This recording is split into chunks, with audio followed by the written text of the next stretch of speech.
and welcome to the podcast of Loughborough University's Institute of Advanced Studies, a podcast where our international fellows discuss the most pressing issues of today that we're all facing and share their exciting research ideas. We hope you enjoy today's talk. Thank you for tuning in.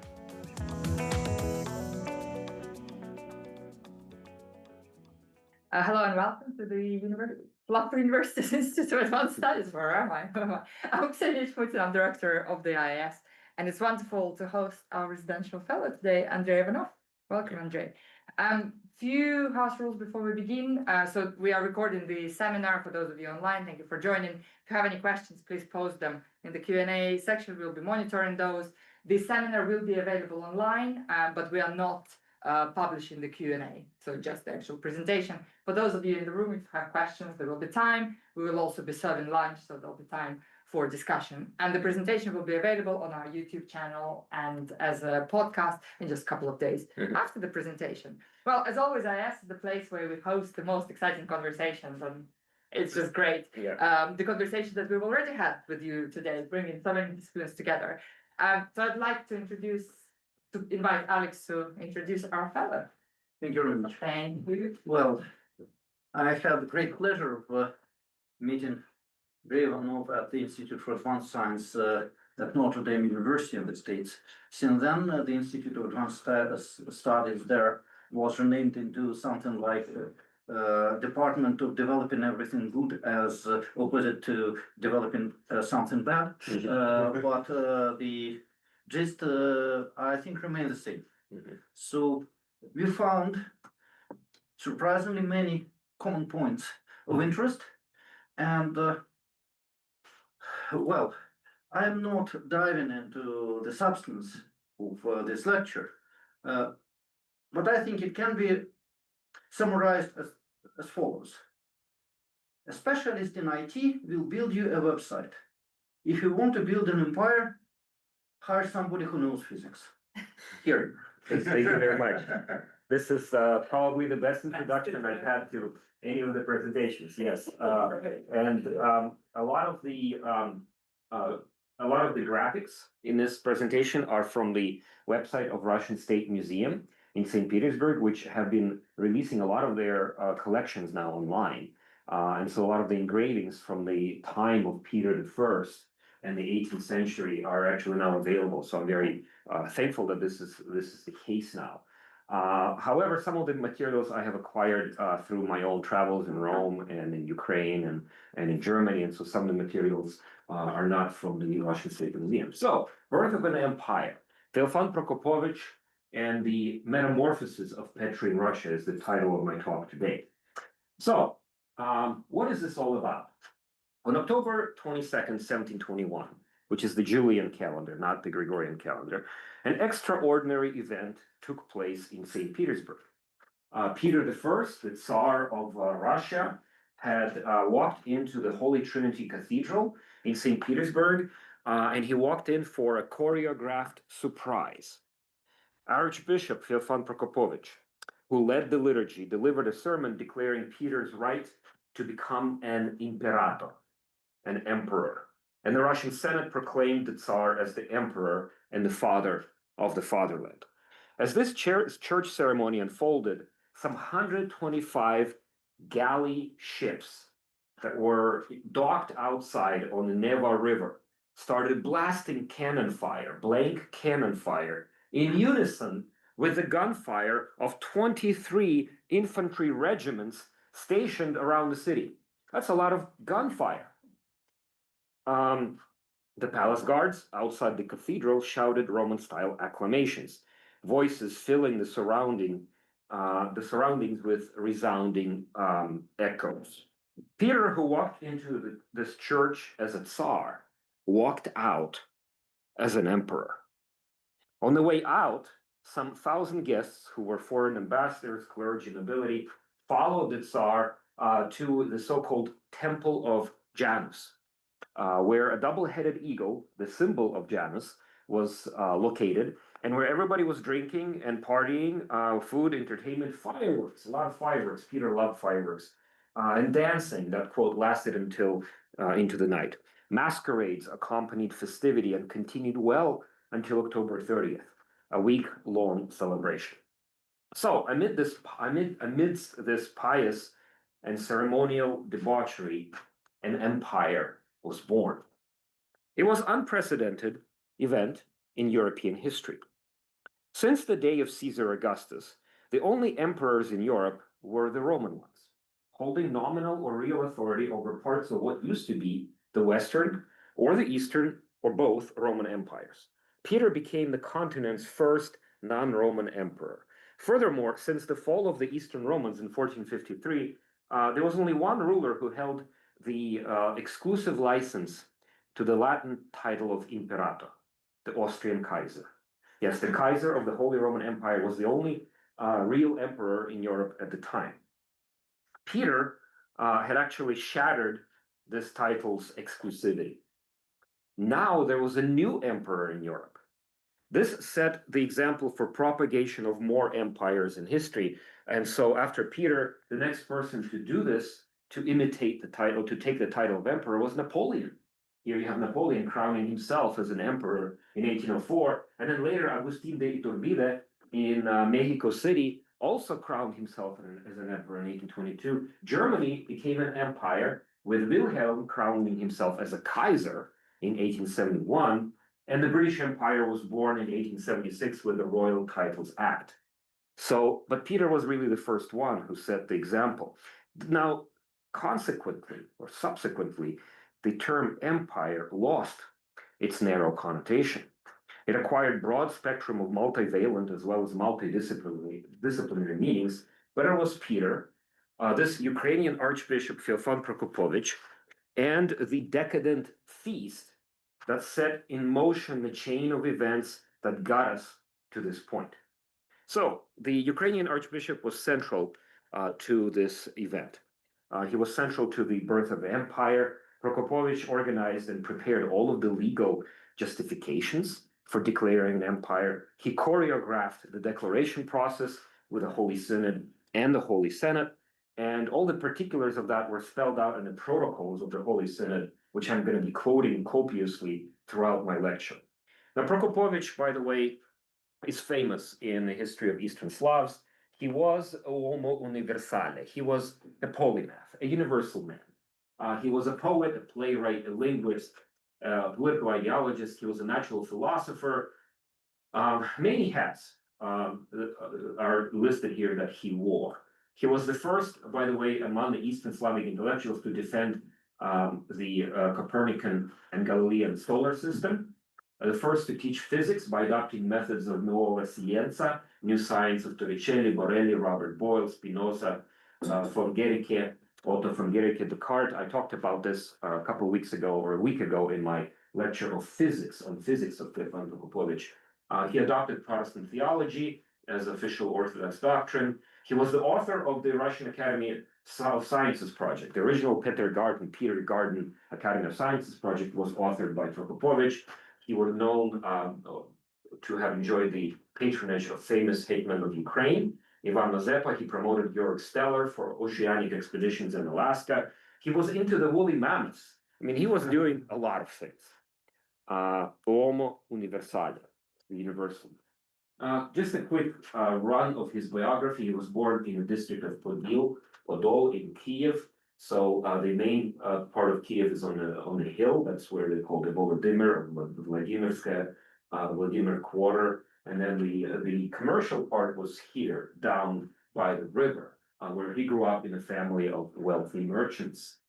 He moved to Rome in 1698. This is the area where he lived in Rome, on Via del Babuino, where Collegio Greco was located.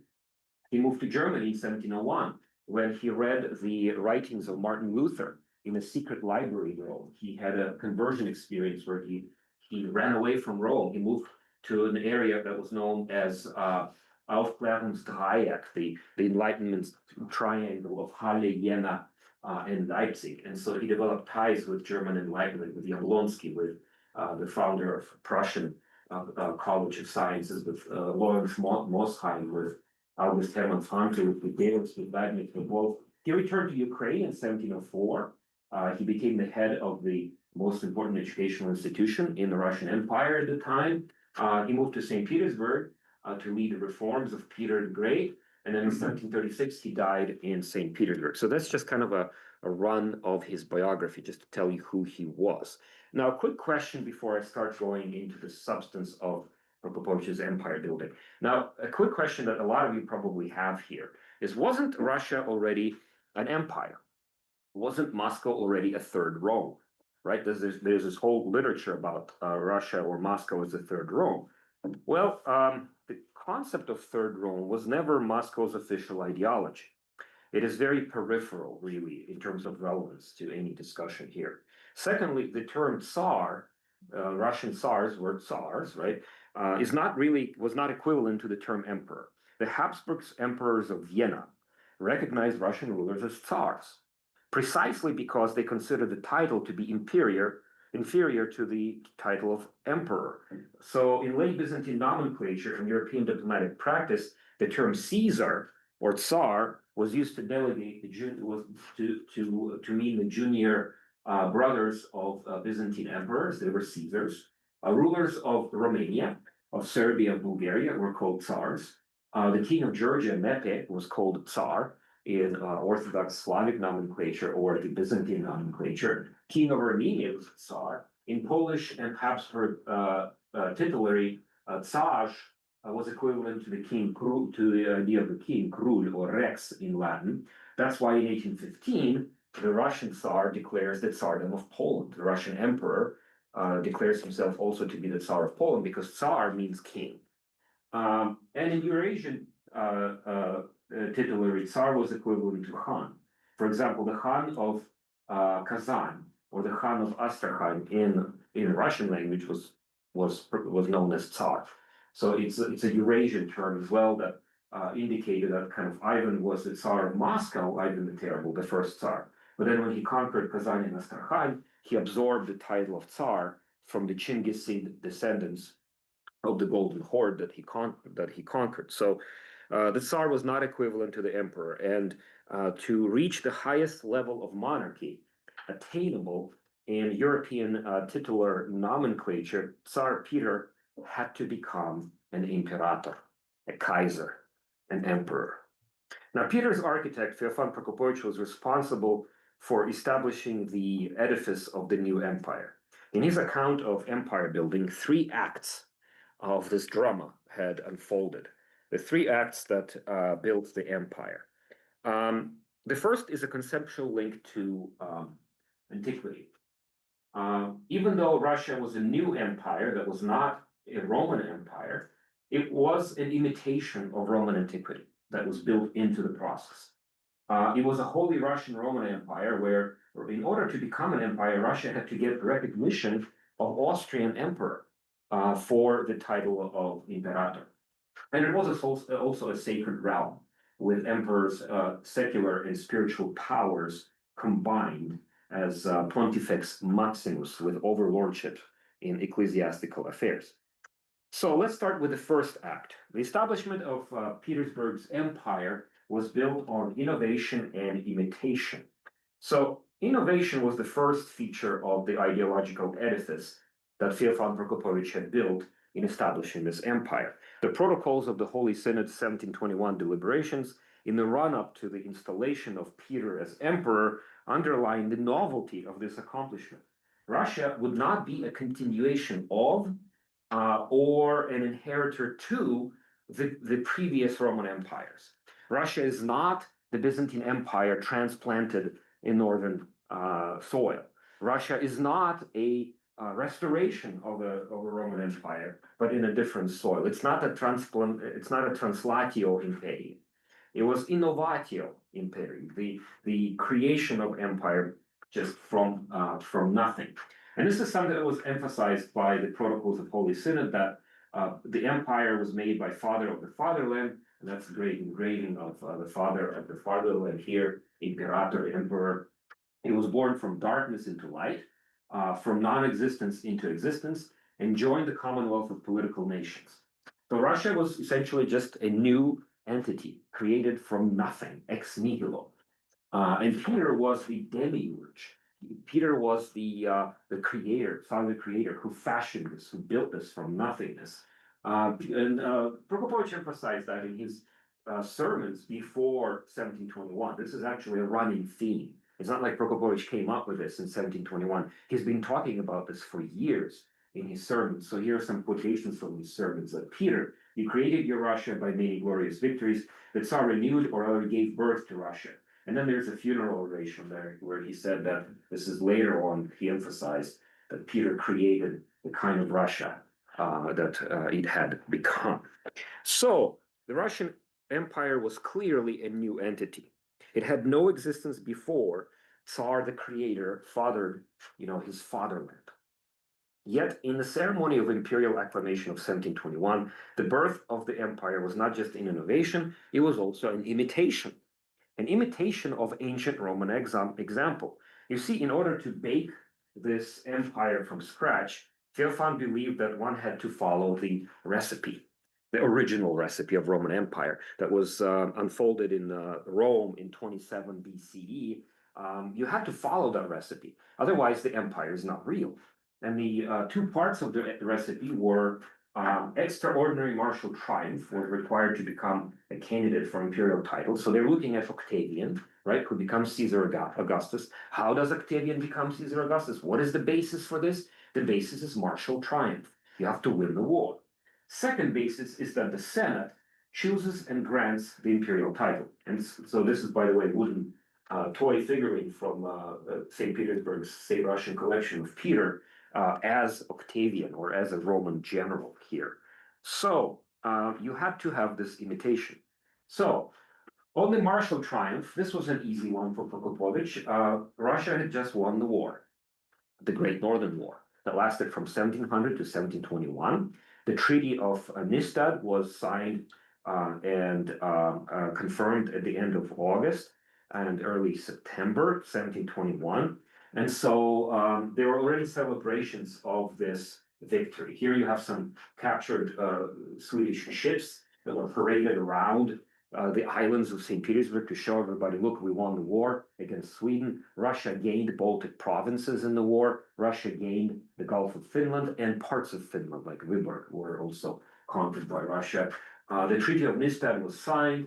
And here you have also the statue that was put in the summer garden in 1722 to commemorate the Treaty of Nystad. So Peter was a glorious commander, like Octavian or Caesar, Julius Caesar, who conquered the Swedes. The Swedish line here was vanquished by the Russians. But there was also the second part, the Senate. And that's where Feofan ran into a problem.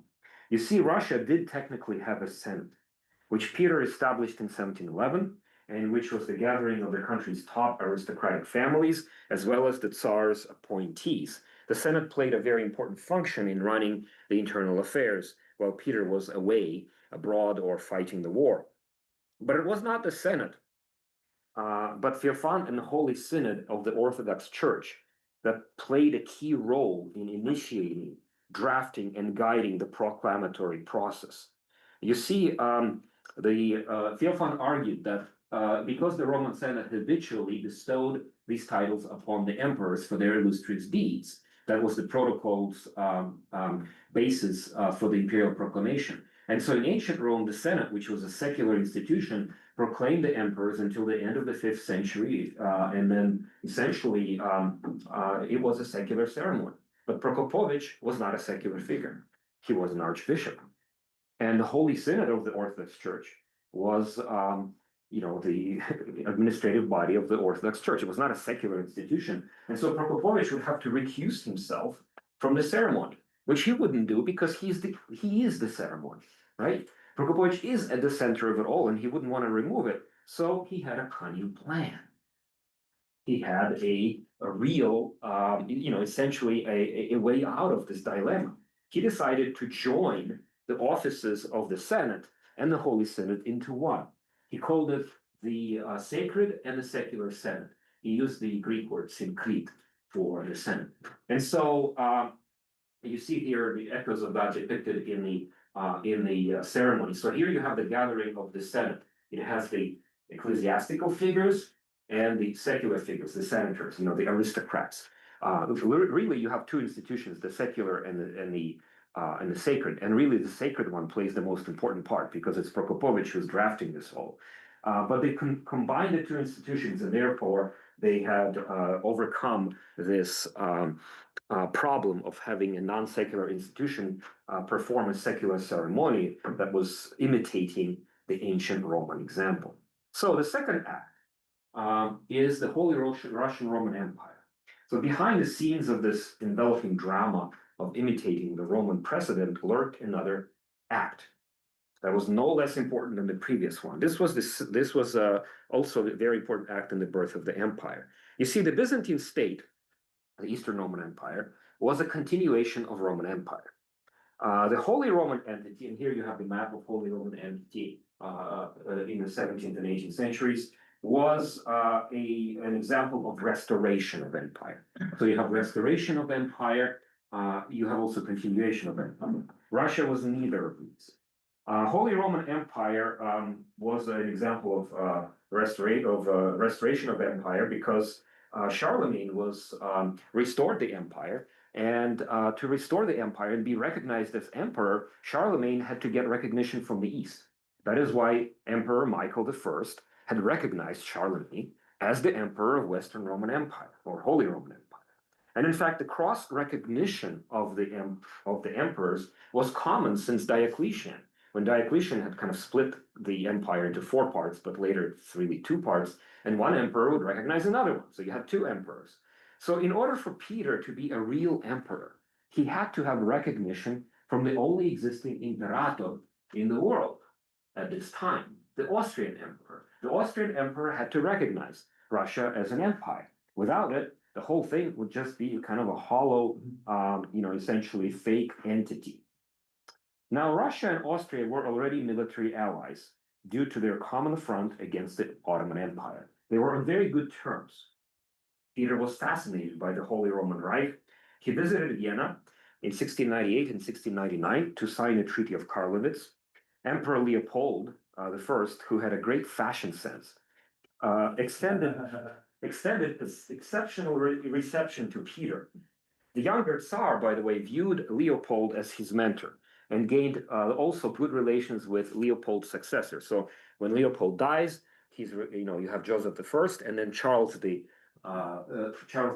who succeeds him. And Peter had very good relations with the Austrian emperors. He was not only in diplomatic correspondence with them, he was also imitating Vienna. He was taking examples of the Austrian Reich or the Holy Roman Reich and incorporating into the Russian Empire. Just an example, the old Russian, the so-called Romanov Muscovite Tsar's flag, the tricolor, white, blue and red, was replaced by black and gold standard of the Habsburg. So the Habsburg flag, which later added its black, yellow, and white, replaced the old tricolor flag. By the way, the tricolor flag would not become official again until 1896. So prior to 1896, it's the Austrian-styled flag that Peter had taken from his mentors in Vienna. But it wasn't just a flag. The Byzantine-style double-headed eagle, which is the Byzantine eagle, wings pointing down, was supplanted by the Austrian Doppeladler, with wings pointing outward and up. So here you have, wings of the Doppeladler, the Austrian double-headed eagle. It's pointing, outward, and this is the Russian double-headed eagle. And by the way, if you go to Russian Federation today, the currency, all the flags and so on outside, they still have the Austrian eagle, not the Byzantine eagle. You see the Byzantine eagle on the flag of Albania. You see Byzantine eagle on the flag of Serbia, but not in Russia. They're still using the Austrian eagle, the Doppler. And this was part of the imitation. Apart from that, Peter had imported a whole bureaucratic nomenclature, like the idea of having new titles, like the title of Chancellor of Russian Empire, Graf, Baron, Generalissimus. All these titles were imported from Austria and adopted in Russia. Despite good relations with Austria, Tsar Peter was unable to secure the support of Leopold for his own imperial title. In 1710, negotiations with his successor, Joseph I, did not lead to the recognition. Joseph I would not recognize him as an emperor.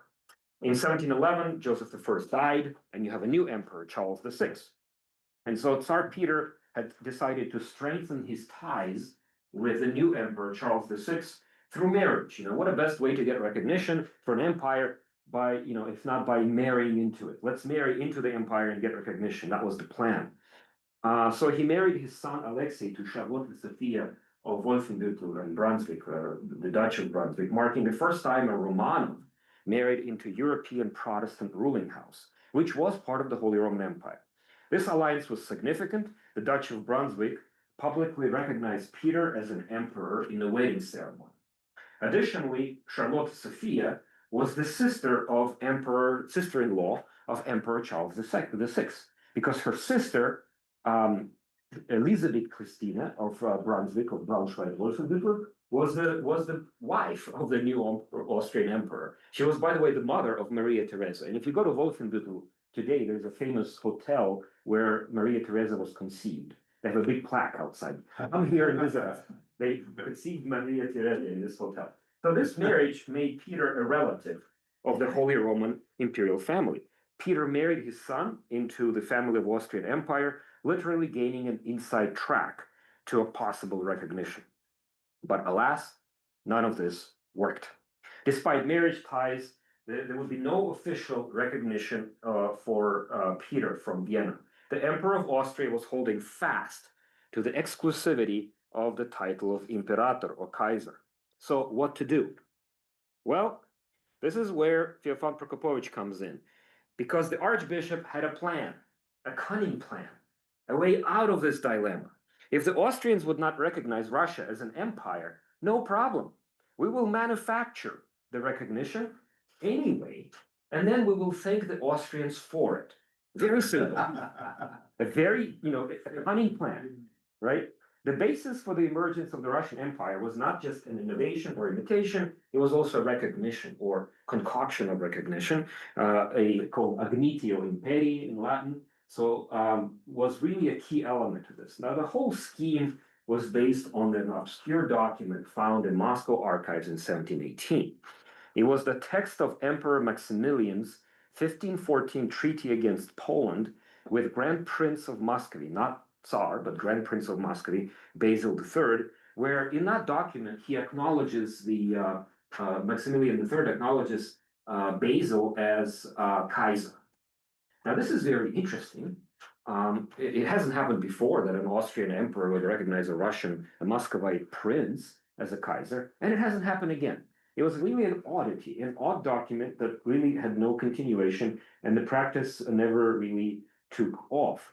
The Russian rulers were never recognized or called Kaisers in subsequent documents. However, Peter and Feofan seized on these documents. They said, aha, you had already recognized us as emperors. And so this was the quotation from the protocol. Again, I'm quoting from the protocols. The title was already presented to His Majesty's magnificent ancestor, even though Basil III was not a Romanov, magnificent ancestor several hundred years ago by the glorious Roman Emperor Maximilian. So you do have recognition of the empire by Austria. Furthermore, the presence of foreign ambassadors at the festive ceremony, so the whole ceremony where they were drinking and blowing off fireworks, the fact that you have ambassadors from countries, different countries like France and the Duchy of Holstein, Austria, and Prussia, that whole presence already meant that they recognized Russia as an empire.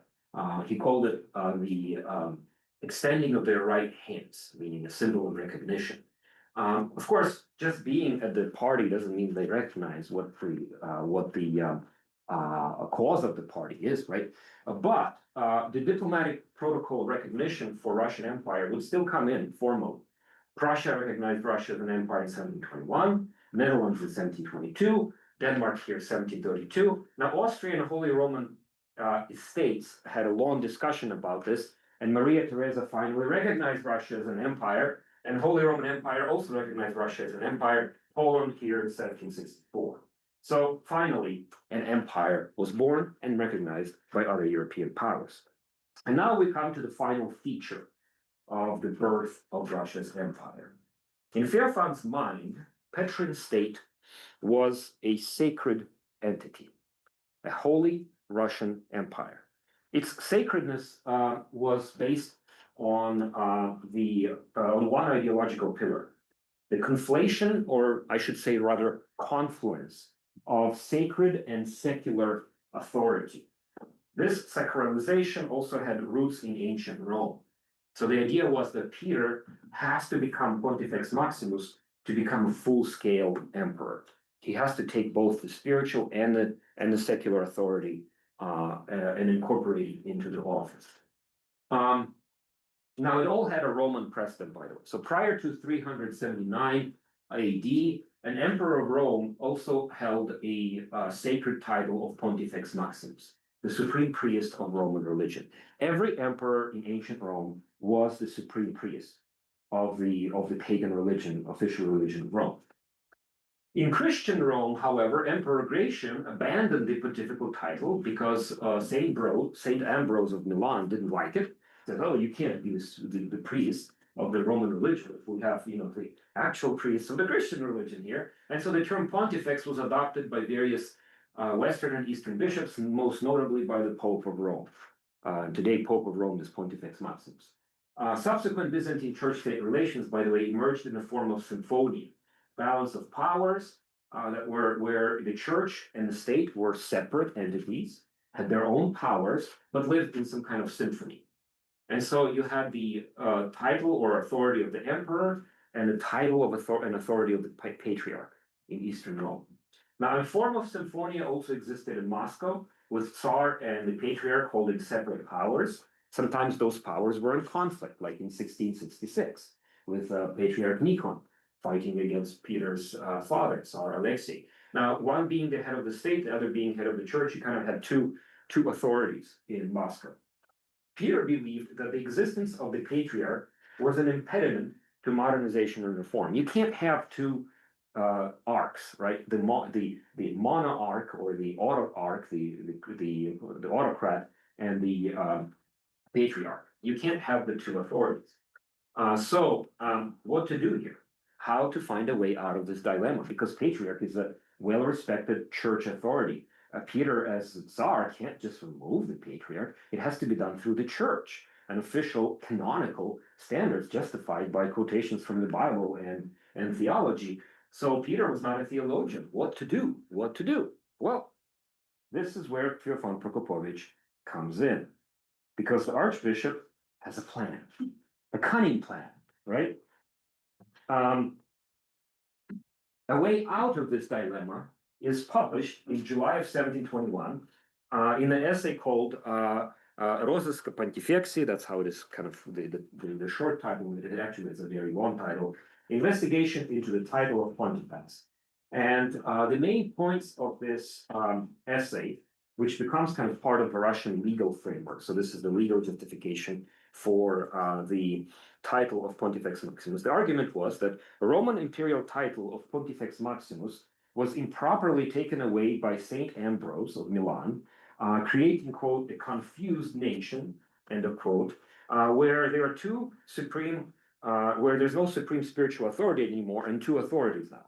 Pope employed contrivances and deceit to capture this imperial honor, so it was a stolen authority. A monarch possesses the episcopal authority with the title of Summus Pontifex Maximus, as well as the title of Bishop of Bishops, based on the ruler's status as a lord in the dominion. Eastern Orthodox patriarchs imitated popes, became essentially, quote, ecclesiastical monocrats, end of quote, a second power, a notion which Feofan argued came from the West, and then spread to Moscow and now threatened the Roman dynasty. So patriarchs should be abolished, and Peter declared the supreme priest of Russian Orthodox religion, like a proper Roman emperor should. So Prokopovych's spiritual regulation of 1721 is the most important church reform that persisted in terms of its legal significance until 1917, until the end of the empire. And it was a charter for Russian Orthodox Church that completely reorganized the church.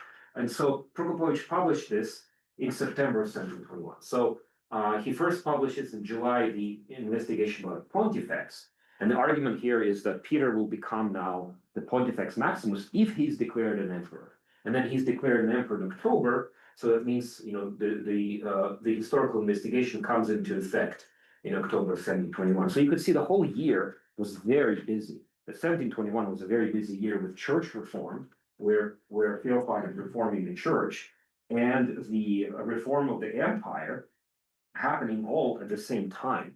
Essentially, all converging into one process. Now, what did this church document argue? You know, what was the spiritual regulation? Well, it abolished the diarchy of Tsar and Patriarch. Prokopovych argued, based on Orthodox theology, that it's papist idea to have a patriarch. He abolished the Byzantine separation between sacred authority and secular authority. The so-called imperium sacerdotum or Tsarstvo Священство was abolished. Patriarchate is replaced with Lutheran synodal consistorial model of administration. And Prokopovych puts himself as the head of the Holy Synod. So he's arguing this is a much better, much more orthodox, canonically, spiritually justifiable form of administration. He publishes a catechism that becomes official catechism of Orthodox Church. It's adaptation of Martin Luther's catechism, so it's official doctrine now in Russia. Monasteries and convents are proclaimed as utilitarian entities, so you don't need to have monasteries anymore, right? If you have kind of Lutheran theology. So hospitals, factories, retirement homes, you know, are essentially what monasteries become. And here you have decline. So in 1700, you had 1,201 monasteries and convents in Russia. By 1764, it goes down to 385. Just massive closing of monasteries, of abbeys. They're all being closed down or converted into factories. The ones that are converted to hospitals, schools, factories are the ones that survive. Privacy of confession is limited, where all sins of political nature are to be reported to the secret police, and so on. So there's a lot of reforms here that I'm not going to go into all of them in detail. Now, what is the source of Prokopovich's inspiration? He didn't just make up those ideas by himself. He got it from somewhere else. So the spiritual regulation is actually based on pattern on Lutheran Kirchenordnungen or Kirchenreglementen here, like this one from Hesse. This is from 1724, but there's one called Kazimiriana from Saxony that really has a lot of parallels to spiritual regulation. So spiritual regulation comes from Lutheran church ordinances that Feofan adopted as official church ordinance of the Russian Orthodox Church. Now, what about the notion of Pontifex Maximus? Where does that come from? Well, that also comes from Lutheran theology and Lutheran West.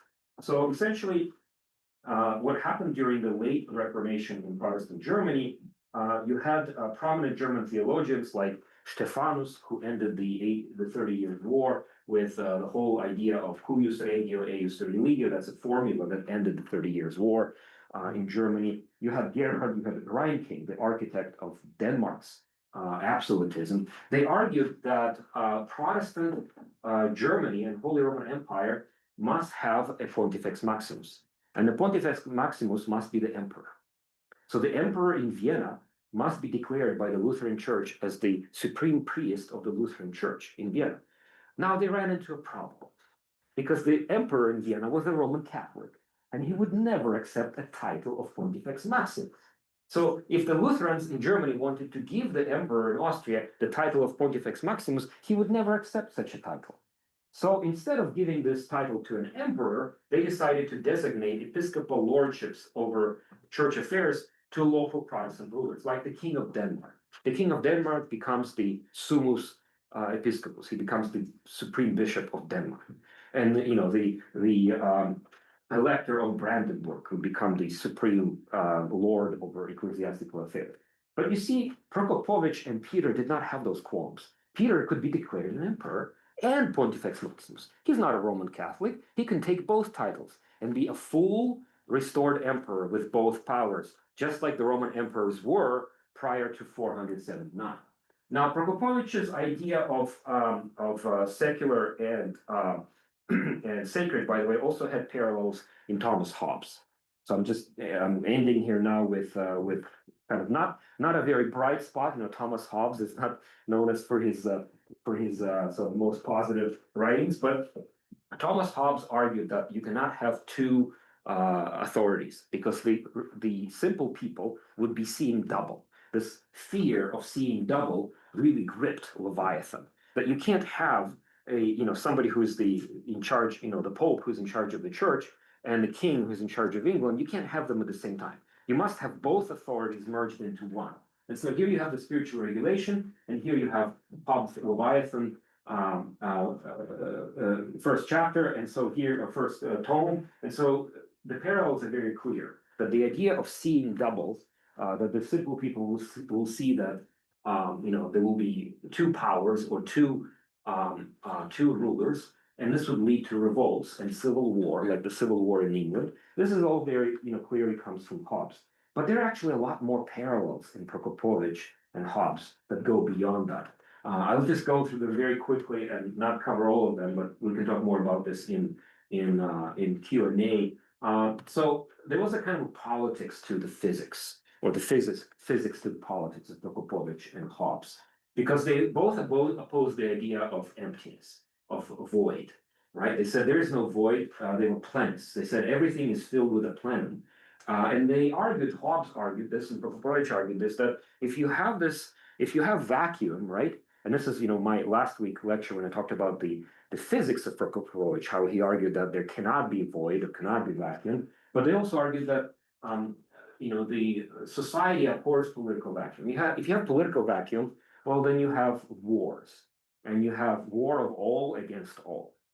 And this should be prevented, and you must have plenum. And so the emperor or the king here, this is Charles II, right? That's his portrait, kind of fills everything with the plenum.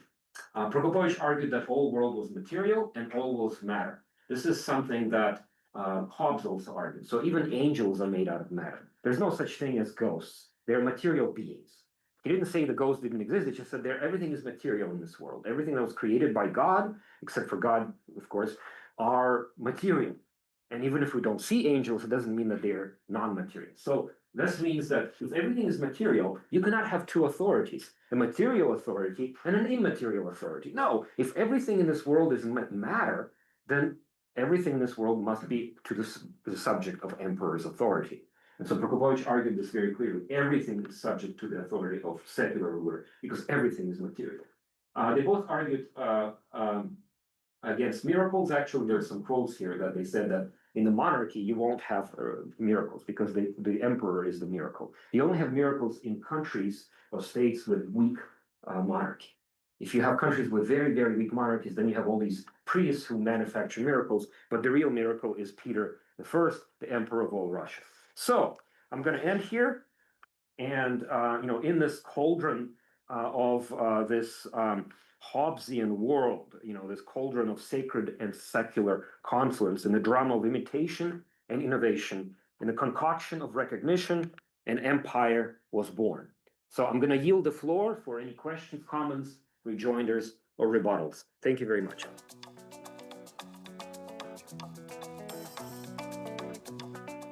Thank you for listening to the podcast of Loughborough University's Institute of Advanced Studies.